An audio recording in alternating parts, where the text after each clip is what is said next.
Nous sommes heureux de saluer l'assistance. Nous sommes réunis ici, équipe de campagne de Madame Rangiantanan-Marie Valencia. Nous avons appelé les médias ce jour pour un point de presse afin d'attirer l'attention du public sur les élections législatives dans le district de Majinga 2 le 20 décembre dernier. Je me présente, Eliana Rangiantanan-Bezaza, directeur de campagne de Madame Valencia. Nous sommes porteurs d'un message de Madame Valencia pour toute la population de Majinga 2, bien évidemment, mais aussi pour tous nos compatriotes ainsi que pour la communauté internationale. Nous saluons nos compatriotes dans toute l'île, ainsi que tous les auditeurs, téléspectateurs, internautes, et souhaitons un joyeux Noël à tous. Tout d'abord, Madame Valencia remercie tous ceux qui se sont exprimés à travers les urnes. Dieu merci, ces élections se sont passées dans le calme et a démontré combien notre peuple est sage. Quant aux résultats de ces élections, nous avons tous vu et entendu dans les médias les résultats provisoires. En effet, il s'agit bien de résultats provisoires, car d'après nos propres informations, celles des PV que nous avons pu recueillir et à défaut par nos comités sur place, nous sommes sortis vainqueurs de ces élections. Et pourtant, c'est le contraire qui a été annoncé. En effet, nous avons constaté des fraudes et hold-up électoraux qui ont changé la donne.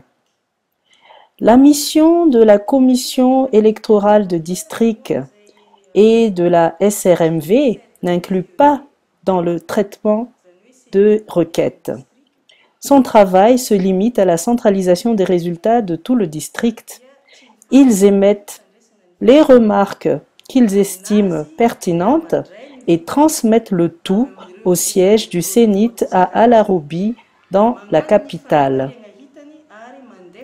C'est pourquoi ces résultats sont appelés provisoires.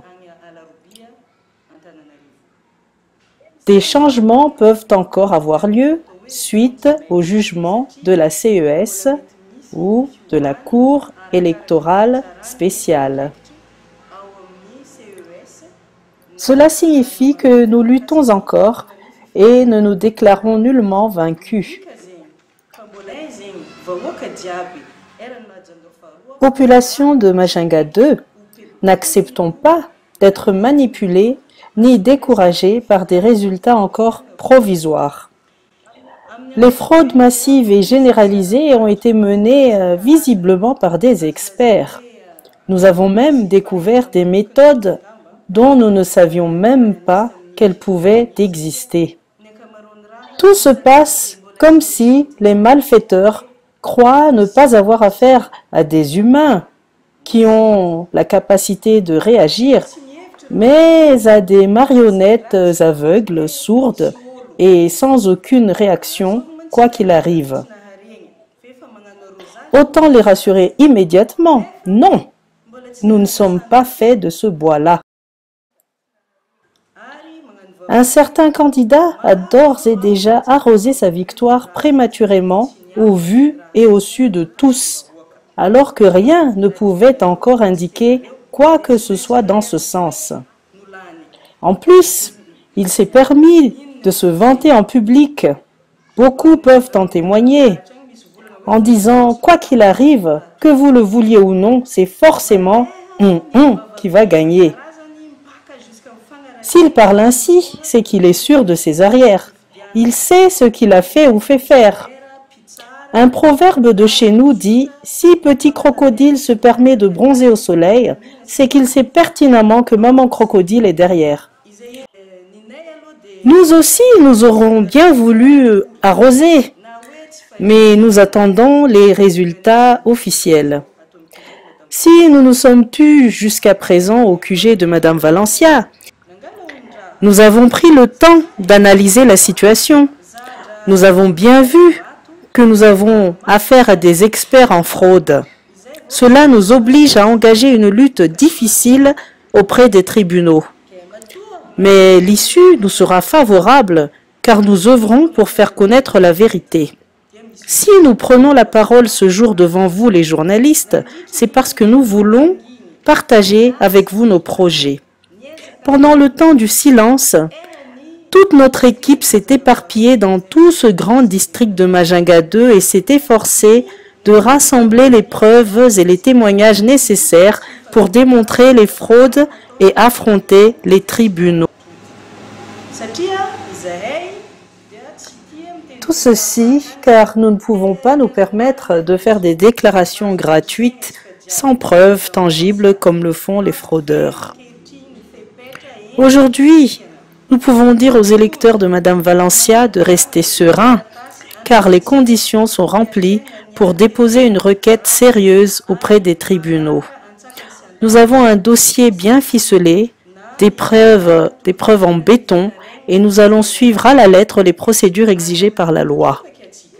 Attendons l'issue avec sérénité, car la vérité est de notre côté. Nous aussi, nous pouvons utiliser le proverbe du crocodile. Si petit crocodile est rassuré, c'est parce que maman crocodile a fait ce qu'il fallait et fait confiance à notre justice. Nous allons prouver chaque fraude point par point et dénoncer les cerveaux et les complices, qui qu'ils soient, pour que cessent durablement ces pratiques honteuses. Nous remercions la population nombreuse du district de Majinga 2 qui a manifesté sa tristesse par téléphone. Nous savons bien combien il est difficile d'avoir le réseau téléphonique dans tout le district et pourtant, les appels ont été très nombreux. Des électeurs manifestant leur désaccord sur les résultats entendus dans les médias. Les électeurs savent bien pour qui ils ont voté. Les Fukuntan ne sont pas de grandes villes. Les gens ne sont pas si nombreux et se connaissent. Aussi, une réflexion revient souvent aux lèvres. Comment se fait-il que c'est celui pour qui on n'a pas voté qui est élu?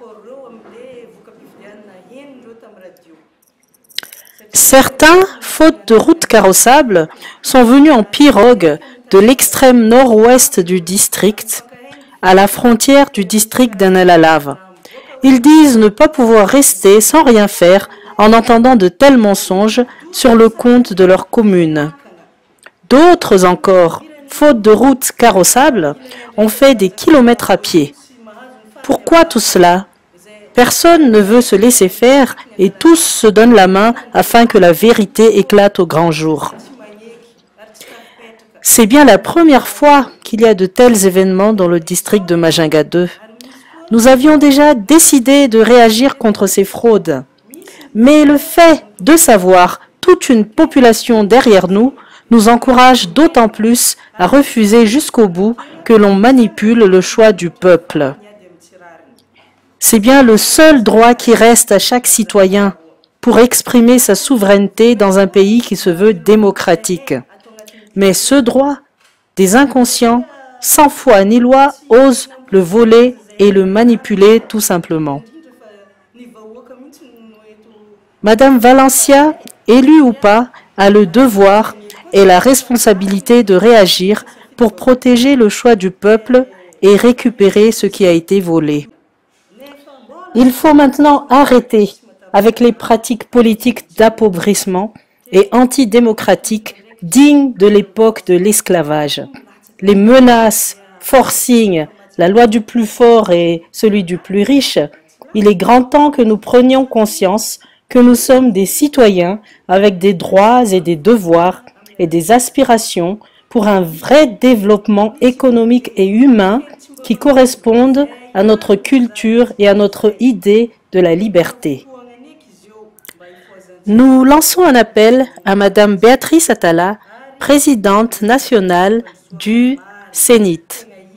Nous la félicitons pour avoir accompli un travail énorme et nous l'encourageons à poursuivre car beaucoup reste encore à faire. Nous pouvons d'ores et déjà dire que nous, les femmes, sommes très fiers de la voir. Nous avons vu et entendu dans les médias son intention d'être intransigeante sur des fraudes déjà découvertes dans d'autres districts. Nous souhaitons que cette même intransigeance soit aussi appliquée dans notre district de Majunga 2. Un mot sur le mépris des femmes en politique qui, malheureusement, existe encore. Si l'objectif du Miralent est d'octroyer aux femmes 30% des postes de responsabilité dans la gestion du pays, voilà que l'unique femme candidate dans un district et en passe de gagner aux élections est sauvagement et injustement malmenée.